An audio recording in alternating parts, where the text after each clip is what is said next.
Hey, what's up you guys? It's Ruthie and welcome back to my channel. In today's video, we're going to go into the next part of Crank by Ellen Hopkins. We just made it to page 500. We're about to read it for the first time, so let's get right into this video. This video may contain sensitive topics and foul language. If you do not wish to continue, please click off of the video now. You have been warned. He drove me home slowly. My stomach flip-flopped with every curve and break. Finally asked, "So what do you think?" I had no answers. None at all.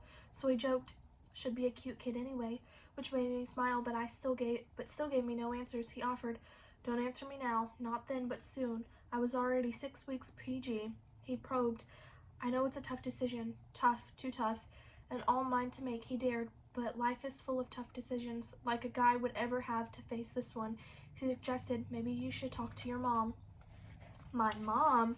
The ice princess, the bitch queen, the mother of all mothers.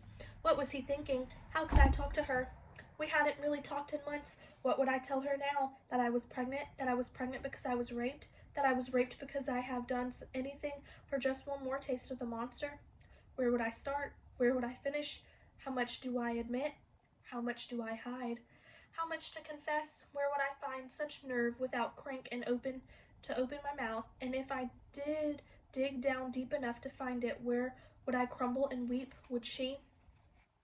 The kitchen was warm and carried a scent of hot butter wrapped in cinnamon. It reminded me of when I was little, before Jake, before Scott, despite Dad, back when I still believed Mom was the perfect mother. She, Leia, and I were the Trinity. We baked together, canned together, planned together, plotted birthdays and holidays around homemade gifts that didn't cost much but time and love. And the fun was not only in the giving, but in the shared creation.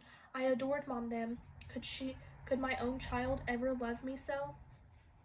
Somehow she didn't notice the wavering tone of my "Hi, Mom." I sat down at the table and she brought me a plate of warm oatmeal cookies. "Hi, honey. How was your day?" I almost laughed. I almost cried.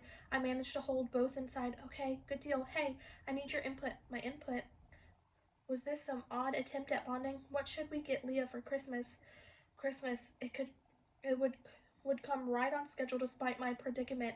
I already had put an Xbox on layaway for Jake. Whatever choices I made, Jake would indulge in the latest video games, and I got Scott a new set of clubs. Come spring, regardless of my decision, Scott would enjoy a great game of golf, but I'm not sure about Leah. Would she ever know the pleasure or terror of pregnancy? Does she have a DVD player? I bobbed my head.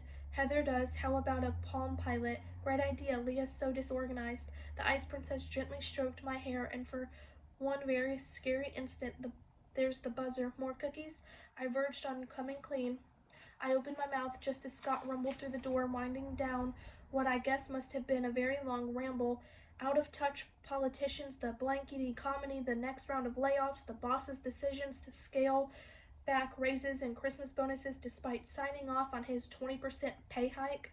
So much for ho ho ho, so much for confessions, so much for answers.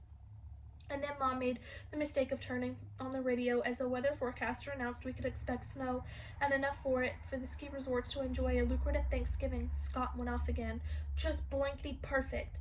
With a Jeep in the shop and Subaru needing tires, November snow. Can you imagine a worse omen? Omens, great. I wasn't about to try and dissuade the powers that be.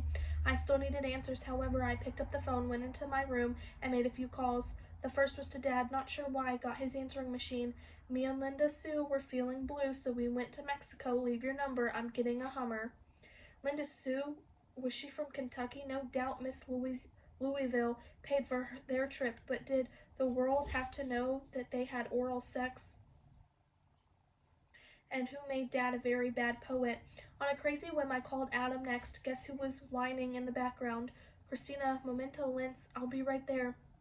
"Well, yeah, we're hanging out pretty steady. In fact, you won't believe this, I'm going to be a daddy next summer." Oh yeah, I believed it all right. Apparently Lynn still lacked feeling in one arm. Other parts felt plenty. So much for Giselle. So much for summer visits. I muttered congratulations and hung up without sharing my own good news.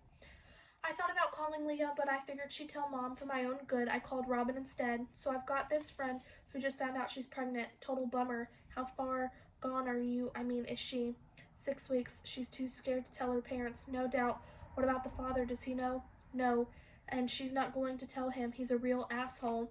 No help from the father, no help from her parents, only one answer. You mean abortion? What about adoption? Let me tell you a little story about what happened to a friend of mine. Seems Robin's friend chose adoption, then saw her baby and changed her mind. I don't see what's so awful about that. Ask the adopted parents. I'll tell you to ask the baby, but you can't.